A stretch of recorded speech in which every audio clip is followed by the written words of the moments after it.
We're a group of Gen Xers who became aware of our neurodiversity later in life. Join us as we share stories, interesting topics, and talk to special guests. Welcome to Season 2 of This Is How My Brain Works. All right, welcome to This Is How My Brain Works. We have a very special guest today, Dr. Wightman. Lowell Wightman is his full name. Dr. Wightman studies human behavior in order to level up human performance outcomes while discovering what behaviors and obstacles interrupt anyone from being their best. I like how that interrupting from being your best. I'd like to hear more about that.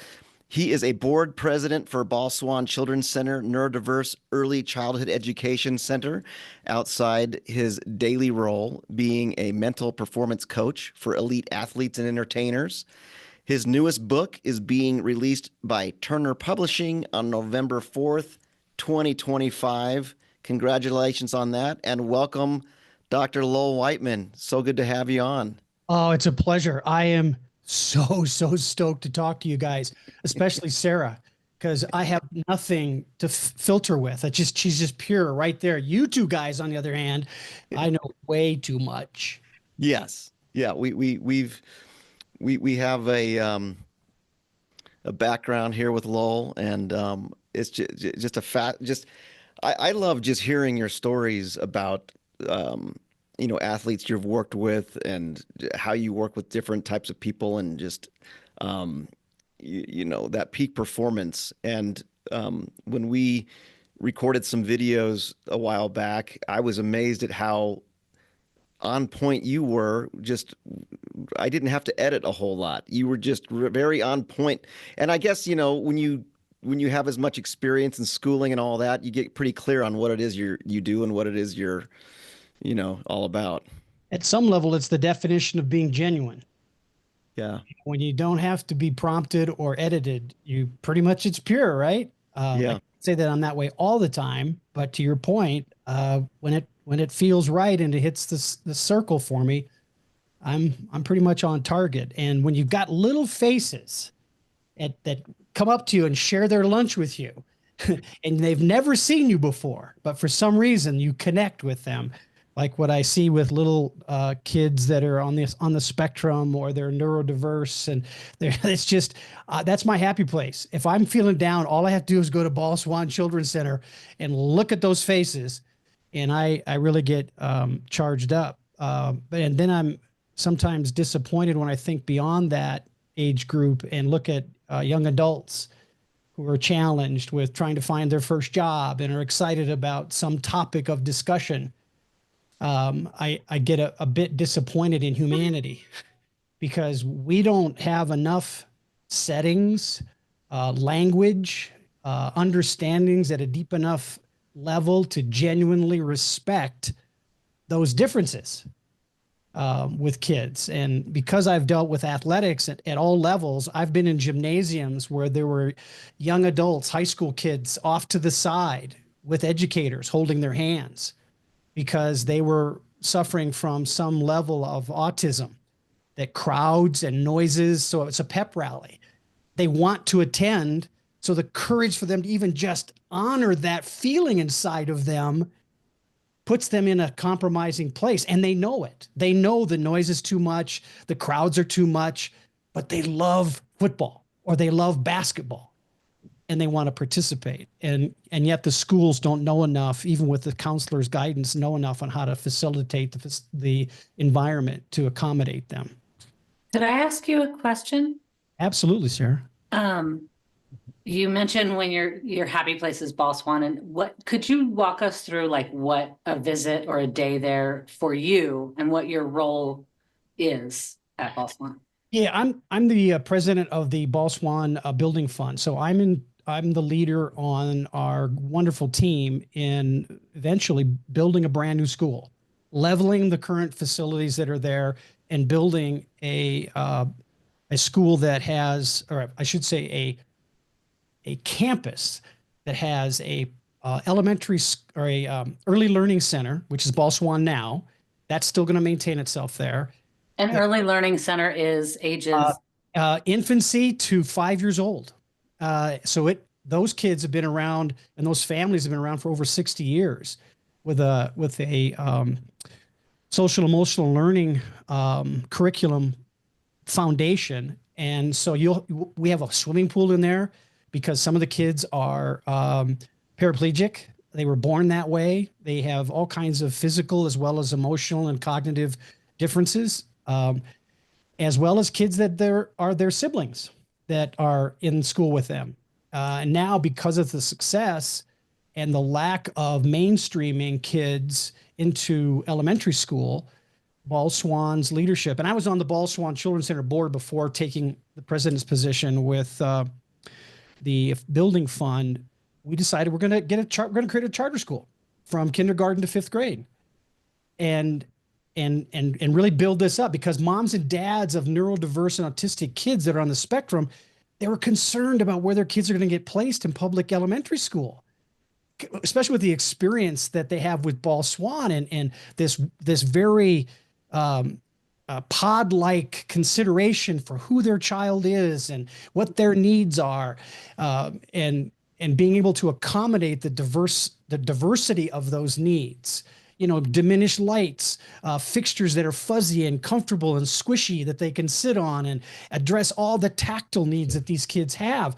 And if not addressed, they can be constant cues of obstacles for them as young adults. So that as they grow up, they become advocates and ambassadors with employers to say, excuse me, I need a certain kind of lighting in my office, or you need to take the door off my office and not have a glass window in it, because if things go by it and flash, I'm not going to be very productive. Well, guess what, Lowell? That's why we're here. That's why we got together. Because when we were in the same position as kids are today in elementary school and high school, the thought of us telling a teacher that the lights were too bright, that I needed to do the test in a quiet space and not in front of class, or I would prefer not to be called upon, first thing in the morning. I'm not, whatever that's why we're here. Because it wasn't even, you talk about words not being in our vocabulary when we grew up. This whole notion of neurodiversity was never discussed. It was looked down upon. People had the terminology wasn't even developed yet. So I have two quick questions real quick. For it. One, do you have a title for the book yet? Oh, yeah. Coach Me Up, A Desire for Excellence. Great, because Krista, I need a title. No, I love her. And then and here's the question. I mean, here you are now. How did you get here? How did you get to this point? What was your childhood like? Were you neurodiverse? How did you get to this point? Yeah, that's a great question. And as I've looked back on that, the answer to that question through answering it for myself, how did I get here? I realized as a farm kid and a child of two teachers, one phys ed teacher and coach, the other one was a science and math teacher. At that time, this is back in the 60s and 70s, educational pedagogy and scholarly learning theory didn't address these issues. We put them in the closet. We separated them. And as much as I hate this term, it's appropriate for this conversation. Back then, it was the retards. We put the retards in a different room. And I think in the context of this conversation, it's safe to use that term so people can really understand it. And my journey out of that was, I was so curious. I mean, I'm off the chart. I would ask questions without being prompted at the wrong times. And yet I had the right answers. So they gave me some leeway. And plus it was a small country school in Iowa. My mom was my 6th grade science and math teacher, so I got a lot of latitude there. The other thing was, and this is not uncommon, other attributes, physical attributes excel. And I was a good athlete. And my dad was my phys ed teacher. He was my coach in some regards. So I got kind of ignored on what my differences were, my little torquey things. And I I'm a very physical person. So I didn't mind getting hit or hitting anybody else. But more appropriately, I love to hug. And that many times was not well timed as a young person. So I had a grandmother who was a nurse, a doctor, my grandfather was a doctor. So they picked up on the fact that I'm a little bit more extraordinary, in some people's minds, weird. But they shared things with me at a very young age. And physically. Such as? Pardon me? Such as shared things. Well, my grandfather's doctor's office was in northwestern Iowa, and his practice office was in the basement of a side load house. So people could actually drive up to the garage and not be seen at the front of the house and walk into his office. Well, I got to hang out in there. I got to see other people's differences and think, oh man, I'm not so bad. I got to relate to things. They weren't in context because I just saw there was differences, broken arms, cuts, crazy speech, whatever my grandfather would deal with. He would take me on house calls in his big Packard. And then it was just an interesting, very fortuitous experiences for me, because it could have gone the other way. I could have been in a very urban center, very city-based center, and got ignored and maybe even chastised or put into a closet, literally, or in a room away from everybody else. So I was very fortunate. So that increased my empathy for what I saw as I grew older, and got into team sports and performing at higher levels of athletics. My mom and dad tested me when I was in kindergarten, and I was at third grade reading level in kindergarten. And I understood later in life, my mom in particular had to do a lot of research to find anybody that could produce the test to evaluate my level of reading capability. They didn't even have those models back then. Let's see, it would be 1965-ish. And so we have a lot of great tools we can use now. We don't have the energy or the impetus or empathy necessarily to activate the tools, because the problem is still here. The kids are still being ignored. The adults are having difficulty maintaining or finding employment because of their nuances and their personalities and behavioral things that they naturally bring out. So I've had a lot of discussions with moms and dads and reflected my own experience about my grandfather, my mom and dad helping me cope. And I didn't know I needed coping skills. They were just discovering them and helped me be the best that I can be. And so as I got into my practice on the performance side of things, I saw that there were autistic football players. There were neurodiverse gymnasts. And they didn't necessarily have that description of what was bothering them. How'd you find that out in those athletes? Usually it's a crisis situation, Jason. Like, for example, as you were asking that question, one of my gymnasts years ago, she would not leave the locker room until everybody else was out. And she would turn the lights off so she could equilibrate before leaving out of the locker room and going into the gym. Because if she didn't, she would go into this anxious state where she started seeing a dark circle would close on her, and it would be like pinpoints of light was what she saw. She was so frustrated, and yet she was a premier gymnast.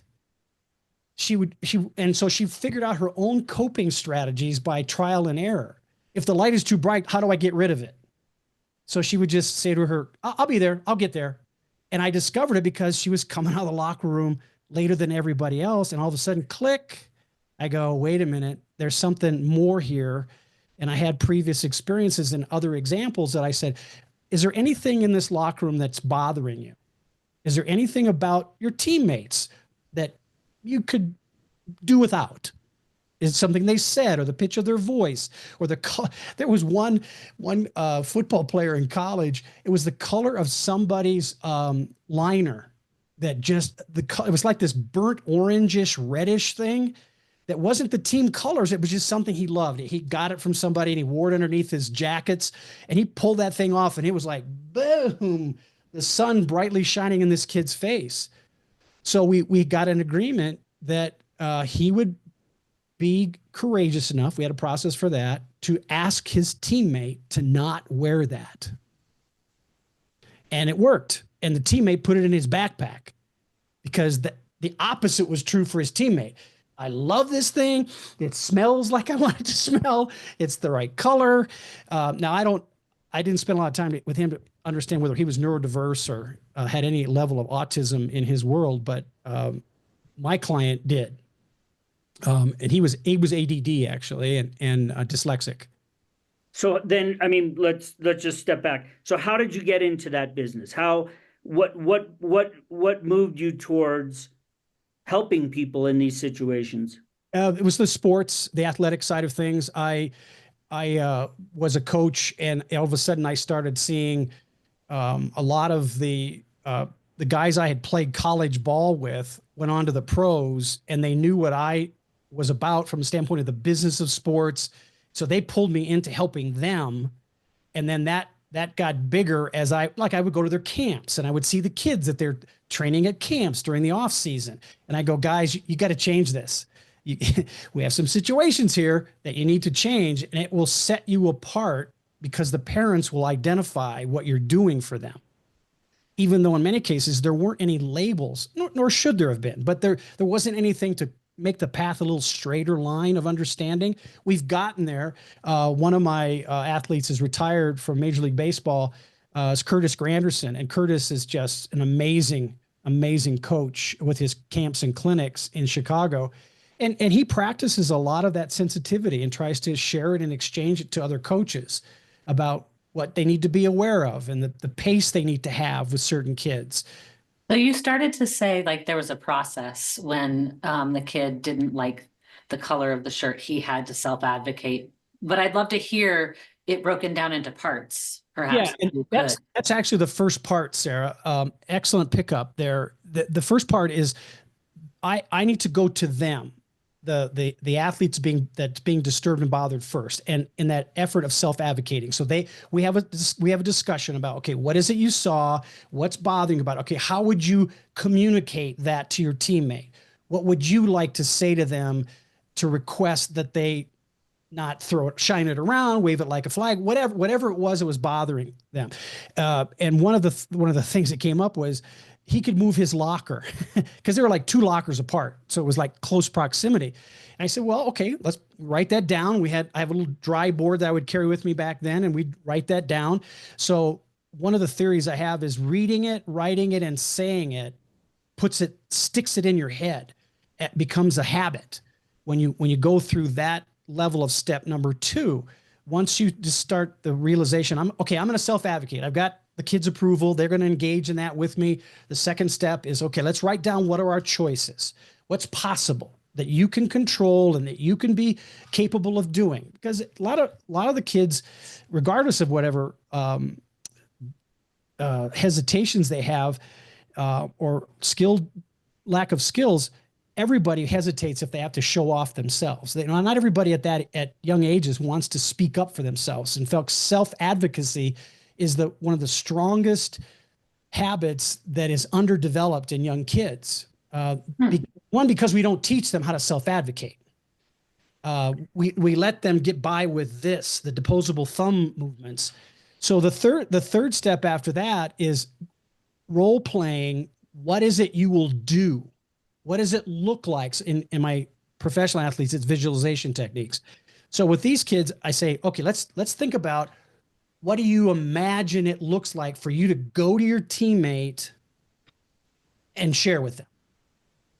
So it's basically, psychologists call it front loading. You front load the behavior and get them to take ownership of the behavior.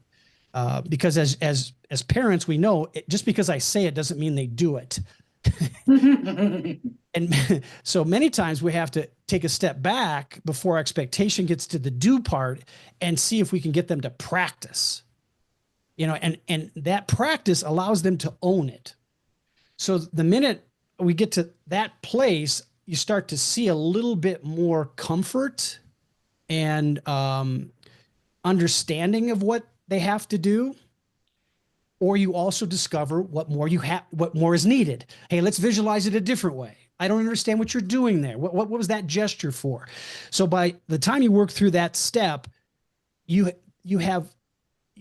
start to see what they see and how they're going to approach that interaction.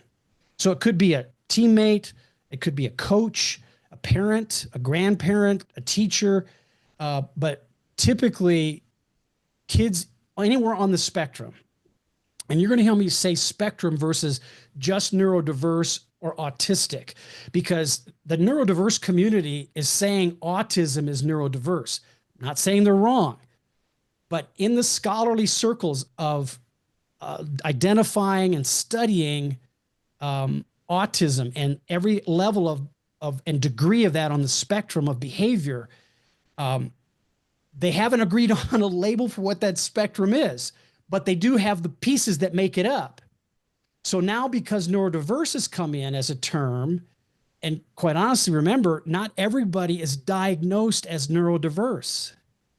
For some people, they're not neurodiverse. They just have behavioral habits or tics that resemble what literally diagnosed neurodiverse people have, but they may not. So you see what I'm saying here is the term neurodiverse is becoming like Kleenex.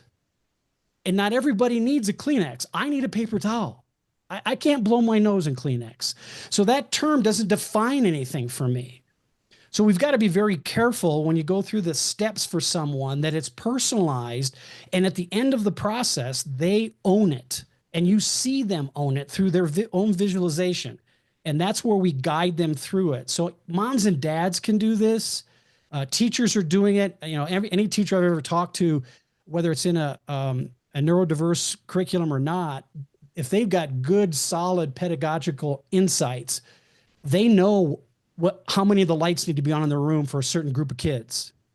They know how to process that on the first day of school and asking kids, okay, how many of you want to be away from the windows? And you don't say, hey, are you neurodiverse? You're basically addressing the habit and the process and letting them feel comfortable in your knowledge. It feels more egalitarian or equitable too, because what you're describing means that people I'm just repeating you, but it was great, where people who aren't necessarily any of these things, but have the habits or the behaviors, it just means, yeah, I love it. Love this. And a sidebar to the steps I mentioned to you, social emotional learning theory is the basis scholarly for most of the processes I've created. When I wrote my doctoral thesis, I wrote it in the academic engagement for athletes, but I use social emotional learning theory as a basis for that, because many, many high-performing physical beings, if you will, be they sport or art or music, whatever, they have a fairly focused area of their behavior that's neurodiverse. I was going to ask that. Are the numbers such that in these cohorts you're seeing higher than baseline or whatever numbers of people who are on the spectrum or exhibit behaviors that are neurodiverse? Yeah, and there's a paper there somewhere that I've started to outline, but as many universities that I would send this paper to for publishing, they're going to want a bucket load of data.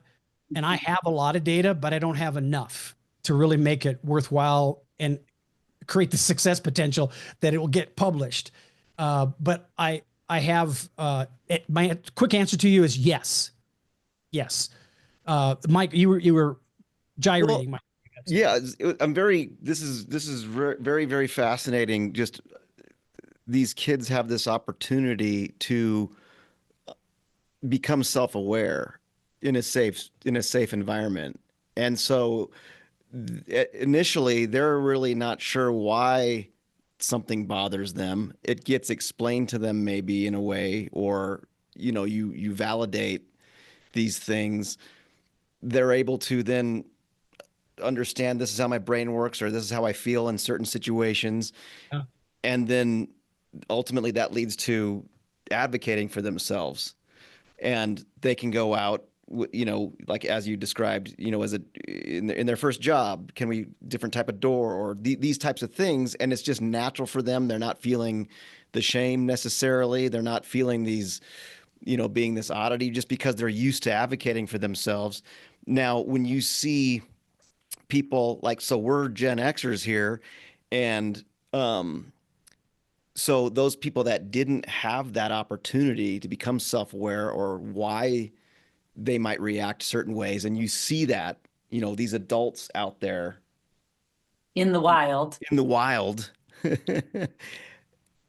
like what is the approach there? Michael, if you said the term self-aware when we were in elementary school or high school, you'd have no friends. Yeah, right. I'm becoming self-aware. I'm trying to become self-aware. I don't like it when you. Well, think about poor Gwyneth Paltrow. I'm conscious uncoupling. But self-aware, Similar. I mean, wasn't even a concept.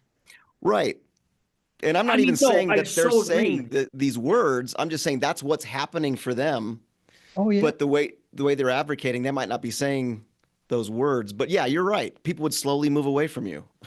And you guys are role playing. You guys are role playing the conversations that I hear routinely amongst administrators, coaches, and players that are like captains and leaders, or in the educational setting, it's the school board, it's the principals, it's the leaders of different departments in schools, in corporations, it's business sector leaders, it's executive boardroom. Just because I'm aware as a neurodiverse person of who I am doesn't mean you're aware of me. So many kids, which is why Ball Swan's doing what it's doing, is trying to improve the level of awareness, not just with the kids at early education levels, so that they're better prepared when they go into elementary school, but also the teachers in that elementary school doing things that are readily understood by these neurodiverse kids. You know, well, as parents, I feel like when we grew up, our parents didn't do enough to hone in on what we needed as neurodiverse children. And so just coming out of it and understanding that, and then having kids of our own, I think as a parenting group, Gen Xers, I think we sort of went the opposite way in some good and some bad, but we wanted to make sure that our kids were self-advocating and were self-aware. I mean, that's what we've tried to do. And so maybe almost to a harmful place, maybe not harmful, but maybe too aggressively. But corrected. Yeah. Right. All my kids are neurodiverse. They've got, and we as parents, and I should say my wife especially, but parents have been able to notice the things that we didn't notice in ourselves growing up, but then realizing, oh, it's hard for you to take tests. Why is it so hard for my child to take tests with everyone else? Or I could give a number of examples, but we then started really advocating for our kids because our parents really didn't advocate for us. I don't believe that parenting generation. Jason, and so we're doing a lot of, and thus, as a result, our kids are becoming more self-aware and self-advocating at a higher rate, I think. And I agree with you, but there's also a caution for parents in particular that the parents don't, you know, the term helicopter parent, right? Okay, I'm going to use different terms. Don't get to a place where your vocabulary sounds like you're demonizing neurodiversity, and they become even more alienated because you're so strong and you're advocating for them. That's what I mean when I said a harmful. It's to a point, but yes, there's a lot we as parents need to learn. So here's my metaphor. How to put that into play. Yes, here's my metaphor, Jason, for all parents. You have your child, a toddler, walking down the sidewalk, and you want to see them freely extend themselves and be strong in their walking strides, and yet they're wobbling. Blah, blah, blah, blah, blah. And you know, in a moment's notice, the body weight's going to shift to a certain place where they have a fulcrum, and all of a sudden, they fall over. Which parent are you? Are you running to catch them before they fall because you want to protect them, or All right. It's okay. They've got a lot of cushy stuff. They're going to be protected with that. I'll let them fall. I'll wait and see how they pick up on the sensory responses in their body and whether they're hurt or not. And I'll respond from there. The same thing is true with social, emotional, and behavioral issues. Let them own it at any age, what the consequences are. Yes, and be there. And that's, I think, as a parenting generation, one of our faults. Yes. Because I think that we as a parenting generation, we're always there to catch that kid. Oh, don't fall. We don't want you to fall. I believe, maybe I'm just speaking for myself, but we've been there at that moment. We haven't let them fall. We haven't let them fail. But our parents' generation, I felt like they were like, let him fall a couple times. It's totally fine. You come home with skin knee. We'd have to figure out how to dress it up. I mean, they weren't like, I mean, that's, I don't know. Let's extend the thinking. So letting them fall, there are people that listen to this and go, oh my God, that's crazy. That's crazy town talk. What are you doing? Well, you don't do it without a forethought of once they fall, what do I do? You yell safe. Well, and then you go like this with your hands, like they made it into home plate. Right. That's what I always did. And Sarah, that whatever the behavior is unique to you and that child. That's the other point I want to make. There's no one way of doing it. It's your awareness needs to extend so organically into that kid that you know what to say after they are safe. Because after safe, what do? Pick them up. Here's your bat again. Get your cleats on. Go run it again. It's whatever you and that child are establishing for the understandings you both have about what am I good at? Why am I on this walk with my mom? She's a crazy person, or it could be, I want to go on more walks and I don't care if I fall down. But getting those levels of understanding is the beginnings of the plans for the next lesson when they grow up to do something else, because then it opens the door for them to discover who they are on their own with your guidance, not your mandate. And that's hugely important for kids that are on the spectrum and need that level of sensitivity and understanding. But it doesn't. I would say it's important, back to the point earlier, for every kid. Like everybody, like what you've just described is, wow, it's beautiful. Well, and here's the big part of it. If you go into a school system that's practicing social emotional learning theory, you're going to see what's called pod systems. Now that's caught on across the country, where elementary schools are creating these pods, even to the point where they're constructing new schools with rooms connected to the main classroom setting, but it's separate so that you can have a pod go out there. Maybe we're working on division today, and the division pod is going to go out there and just knock out the division stuff. Well, that's all well and good, and it has a social emotional learning component to it. But what they tend to forget, because they're just checking boxes on the curriculum list, is which students should be going in the division pod. Do we have the right ones in there? And do I have the ones that are really kick-ass good at it that need to be in there too, because they complement a child who struggles because the desks are too hard. I don't like sitting in them. And if we had beanbag chairs and some other stuff in there with that student that they respect and trust, because that student lets them be themselves and doesn't giggle at them or call them weird or different.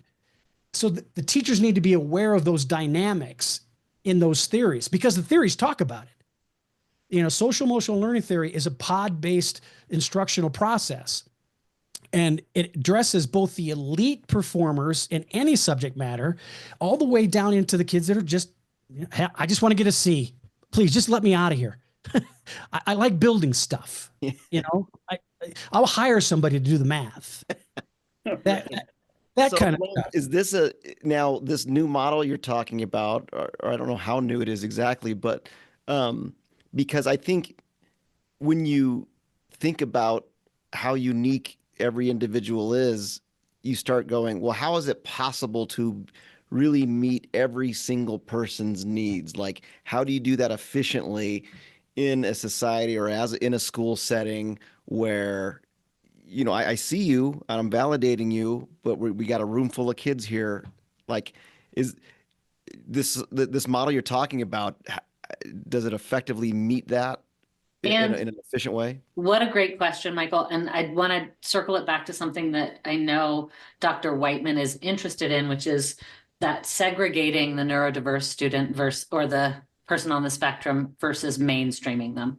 So thank you, sir. Yeah, absolutely. Really articulating that, Michael. Here's the tie-in with both of those, and I'll just put my hand up. 5 senses. The principles of what I practice on are based on their 5 senses. So if you look at every person, every student, every child, as it relates to how they activate their 5 senses and when do they activate them, you begin to have a very clear understanding of who are they. You've got the kids that like to put dirt in their mouth because everything that they touch, they want to taste it.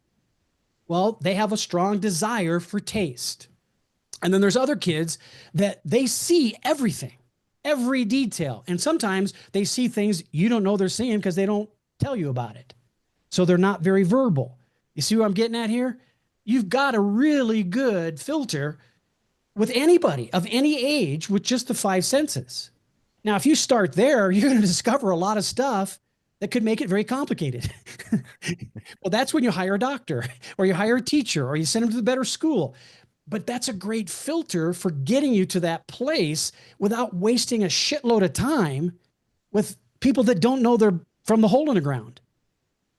I left out a word in there because my grandfather would say, never mind. I'm sure we could do this. But there's just so many people that propose to know, but haven't had their hands dirtied by the troubles that they've seen. I have seen, I'm going to go into a black hymnal here in a minute, start doing my blues. One of the things that pops up is I had a lineman, he's since retired, but a professional lineman in his 4th year. And the 4th year is a key year for NFL players because they could retire after that and get full benefits, retirement benefits. Now linemen, they tend not to because they have a longer tenure than most. So this young man, I had known from his teammates that he was usually the last person to get out of the locker room after practice. And he was also kind of quirky because no matter what the weather was, he was always wearing a long sleeve shirt. Always. Doesn't matter. Temperature could be 90 and 90% humidity and he's wearing. So I go in, I had something to say to him and I just kind of go in the locker room and here he is cutting himself. And I stopped and I waited for him to recognize me. I didn't, explode or go, oh my God, gasp, I just watched it, let it go. And he turned to me and he put his head down and he said, I didn't want you to see that. I said, I'm sure you didn't. And you didn't want anybody else to see it either. And I didn't say based on the scars, but in my head, I'm thinking based on the scars in his arm, he's been doing it quite a long time. So I asked him, how long has this been going on? He said, ever since I got in the league. So 4 years. And I said, hey, let's just take a moment. We're here by ourselves. Let's take a moment and figure out what it is that gets you to this place. And it basically resulted in he didn't want to play football beyond college. In fact, he resisted even going to college on a scholarship, but it's because of the scholarship that he did it. And then we discover it's because of his family that he even played football. It was dad and uncles and brothers that it was their mindset. They wanted to watch him because they couldn't do what he did. I mean, he's physically perfect specimen. 6'6", came into college at 270, and looked like he was struck. It was just, so he knew that, but his mind was not ready to do that because there were too many things about the game, the environments, the stadiums, the locker room, the people, the language that just bothered him. He started wearing earplugs in his helmet during games and practice because of the noises, the clashing of the helmets, that sound, just like fingers on a chalkboard. But until that incident, I had no idea. He was really, really good at camouflaging this. When we discovered that, he spent another 3.5 years in the league and became all pro several times in that process. So at that point, I escalated my own personal awareness and asked a whole nother set of questions, and then developed an assessment process, which, Michael, you've gone through, to discover organically what is the tendency for Michael to behave the way he does. So I know it up front. I don't have to guess. It's legit and statistically validated. And I had him in it. And yet my awareness was muted because I was so into the numbers as it related to the game and helping him perform as an athlete without knowing he didn't want to be there. He didn't want to be there. Now, thankfully, the scars will never go, well, not thankfully, regretfully, the scars will never go away, but there aren't more scars. And he has a process to manage and control in as many moments that he will be on this planet, his own destiny as it relates to his mindset and being mindful of his energies. He's got kids now, whereas before he and his wife were struggling with that. So a lot of great things come out of it. That kind of story fuels me to discover more stuff and bring it down into younger kids. Because the earlier that we can share this awareness as parents and adults with kids, the more confidence we get in sharing it with administrators, systems creators, school builders, and anybody and anything that influences what's going on with our population at a young age. It's really interesting to watch at Ball Swan when I go into the 5-year-old rooms and see that they have highly functional siblings, because it's a 3 to 5-year-old group in this class. So one sibling might be 5 and fully functional, and a 3-year-old might be Down syndrome or autistic. And they are just protecting each other, sharing their lunches, playing with each other, picking each other up when they fall down. They know things like, now, Billy, you don't need to use the color green because it makes you nauseous. Where the hell did that come from? You just reminded me, my kids, who were probably both on the spectrum when they were 3 and 5. Oh yeah, maybe even younger, maybe more like 2 and 4. My 4-year-old told me that my 2-year-old was allergic to chocolate. And I said, no, that's not true. How do you know? And the 4-year-old said, the 2-year-old told me. And the 2-year-old was not very verbal. And it turns out that person in my family, that kid, in fact, sneezes every time they have chocolate and yada, yada. I mean, they, like you said, they know stuff. They create these mini communities, and the kids who have the abilities have to really develop leadership, all sorts of other soft skills that serve them in everything. Yeah, and we can go into all different aspects of educational pedagogy and lesson plans and all this kind of stuff in all different areas. Science could benefit from these thoughts and processes of awareness about the children. In European countries, they don't have a high school system like we do. They are evaluated at the middle school ages as to what vocation, and they call it, in Germany, they call it gymnasium. So they're trying to be more aware of active skill sets, so they know who the scientists are versus the mechanics. They sometimes get it wrong. Mechanics should also be a physicist, but that's a whole nother thing. But they're trying, right? Then there's other countries that are doing just a fabulous job of it in Norway, Sweden, and Finland. Those Nordic countries are doing just a marvelous job of being aware of the kids and what they need from each other, and letting the kids participate in their peers' development. Because to your point, Sarah, they have conversations we don't know they have. They do. And they're influencing each other so much. Yeah, and we just need to give them the foundational tools to direct themselves in very positive, productive ways, as they also understand how to deal with the delinquencies of it, the deficiencies of it. Because they can self-police. I've watched playgrounds, and sometimes the playground is an NFL practice field, but nonetheless, I've watched the interaction, and they self-police. in fact, coaches, teachers, and executives should learn from watching group interactions as to whether or not their cultures are highly productive based on their nonverbal observations of self-policing within those groups. Things like somebody grabbing someone's arm at a conference table to stop them from speaking because they know they're going to say something that ain't good. And they know it. And that's a protective, literally a real example of I got your back. And the same thing is true in sports. It's just, you got me amped up on that stuff. It excites me to no end about the potential we have that we're not fully understanding.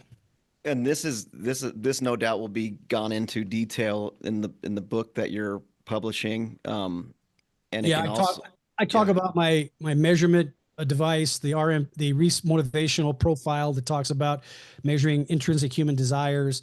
Yeah, I was really curious about that. Like, I wrote that down. Scientific measure of intrinsic desire. Yeah.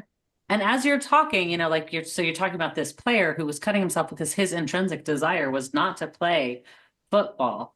Correct. And then earlier you talked about how we create these, you know, almost a platform of language and relationship with our child as we go that allows us to know, to your point, these intrinsic desires. Tell me how you do this. Because Dr. Reiss was the initial impetus over 30 years ago when he first started it.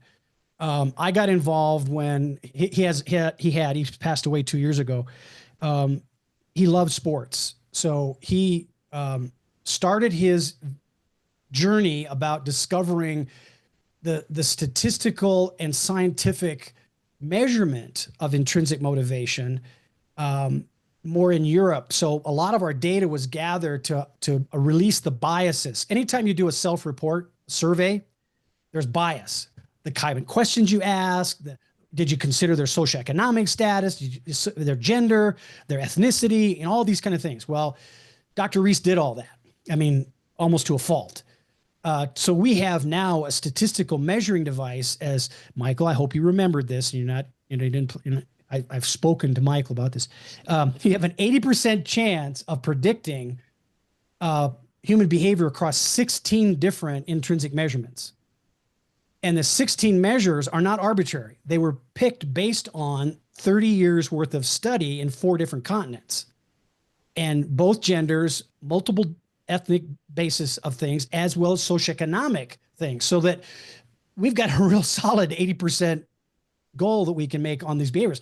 Now, that means that 20% of what we discover in the data is based on watching, seeing people do things. That's why I love the sports entertainment world, because I get to go see, you know, Broadway musicals and NFL football games with a special pass. Yeah.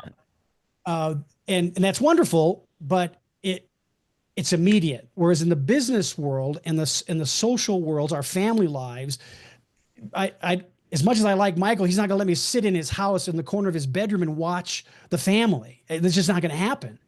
But ultimately, we want to get enough data, or at least put it in the hands of those who have the insight and the power to observe those environments to make them better. Teachers, executives that create teams. And I'm talking outside of sports, because sports is logical, right? You got a sports team, you've got a cast on a stage, in a studio, whatever the case may be. I mean, I back in the day, I had a lot of entertainers early. I love comedians and I hate them because they're the best and the worst. They have the greatest successes and I mean, just into and that's what motivated me with them. But I was them in the military is the reason I got sacrificed. I had to get my own therapist just to keep my bucket from overflowing with all of the negative that I would absorb. But it was so much fun to be part of those audiences and part of that journey with the entertainers and the military people, because in real terms with the military, I was saving lives. It was also the reason I stopped, because the military was just using me to send them back and do more killing. I would get them anchored again, foundationally secure, and they'd send them right. And when I started figuring that out, I went, no, I can't do this. Not going to do this. Now, the other way with comedians, they wanted to kill me. So I said, I guess the threat was still there, but it wasn't the same. It just wasn't the same. Pretty big ADHD community there with the stand-up comics. Well, and some of my best successes were helping people stay away from killing themselves. Drugs, alcohol, abuses, and that kind of stuff, which is one of the things I talk about in the book is mental wellness, not mental health. Mm-hmm. Mental health is the umbrella over wellness and illness. So we want to work on wellness so that you don't slip into the abyss of illness. If we're trying to help people be their best, we're dealing with wellness at whatever the age is, so that we then identify the signs because of our wellness efforts that need to be paid attention to. Here's the example on an elementary school playground. Pull the whistle, everybody goes outside, run around, play with the ball, get on monkey bars. But teachers, are you watching on the periphery?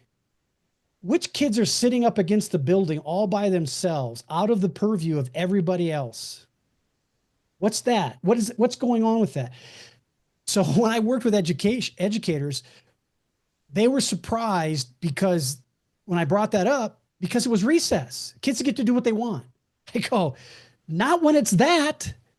That's problematic. That's a child who needs you to intervene and bring them over to you, hold their hand. And yet, guys, the school that I was working with had a policy that teachers did not hug or touch kids. And yet, I think we all do. Well, and the theory at the time in other arenas was when you meet the kids at the beginning of the day, you could high five them, you give them a little, pat on the shoulders, show some empathy and some consideration for their being. So at the end of one year, the last week of school, I had a little girl who at the beginning of the school, her dad had told her that girls aren't any good at math. And she told me that in the first week of school when I do my little assessments with the kids about why do you like math and what's your favorite part of it? And she said to me, my dad said, girls aren't any good at math. I probably won't be very good at math.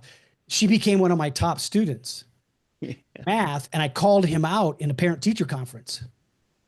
And at the end of the school year, she hugged me. I mean, like bear hugged me as she was leaving for the day. And guess who was standing behind me? The principal. He says, have you been allowing that to happen all year long? I said, because I knew the context of where he was going. I said, yeah, I have been. Well, that's against policy. I said, and whose policy would that be? Because that little girl didn't know the policy. And if you noticed, I wasn't necessarily reciprocating to the same level she was delivering because I was aware of your policy.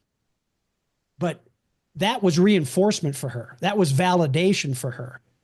And she has since graduated from high school and gone on to college. And she is a financial analyst in the actuarial sciences. And if you know anything about actuarial sciences, that's big time math shit. Yeah, it is. Way to go, girls in the sciences. I got some successes for myself, but we've got to change that paradigm and that perspective towards being aware of our children, our colleagues, our friends. Yeah, so it's our self-limiting and other limiting, beliefs. Yeah. And when we support each other, it changes. I think we're running close to the end of. So I got some challenges because we're doing that. I got some challenges for you. So Jason, when you get a chance, go look at applications for a restaurant. You're familiar with that industry or any job. Michael, go look at any documents that you have that related to resumes and look at the way we're writing, asking people to write things. If you know someone who's neurodiverse, get their resume from them and see the words they choose in their resume.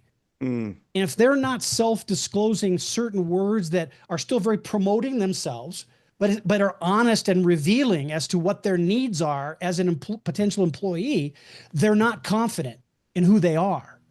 And more than likely, they're addressing the paradigm and the pedagogical bullshit that employers are still hanging on to because they think it's the right thing to do. And yet there are companies, one of them, well, there's a number of them, but in the IT world, the IT world has been doing a good job at hiring autistic kids that they're all into the gaming stuff. They're math geeks, but that's all they do. And they love being in their own space, and not having to go to so we just got to do a better job. And it starts with finding the places where we're not doing a good job and fixing it, controlling what we can control and making it different. Well, that's just it's been a mind-blowing conversation, Lowell, as always, and very inspiring, validating, all of that, and very excited for your book to come out. If anyone is interested in checking out Lowell, website is 360mindset.com. That's your consulting practice, yes. Instagram 360 Mindset Official. On X it's 360 Mindset, and LinkedIn 360 Mindset. So those are all the places. In the book, again, Coach Me Up, is that what it is? Coach Me Up, A Desire for Excellence. Coach Me Up, A Desire for Excellence. I can't wait for that to be coming out. That's in November of this year? November 4th. The release, okay. November 4th by Turner Publishing. All right. I'm looking forward to the invitation to the party on that. Yeah. You guys are my heroes. You do great stuff. Thank you so much. Lowell. Appreciate that. Dr. Wightman, you're my hero. And this was my great pleasure and honor to meet you and hear some of the things that you're doing. I'm excited to see what's in store for Ball Swan and for you. So thank you for everything. That was really fun. Appreciate it. It was. All right. Thank you. So for Sarah, Jason, and Krista, who's out on assignment, we'd all like to thank Dr. Lowell Wightman for his words and stories today, and looking forward to following up on everything going on with him in the book. Thanks for joining us for another episode of This Is How My Brain Works. If you like this episode of This Is How My Brain Works, please like, subscribe, and share. If you'd like more info on the hosts, guests, and topics, check out the show notes. Thanks for listening.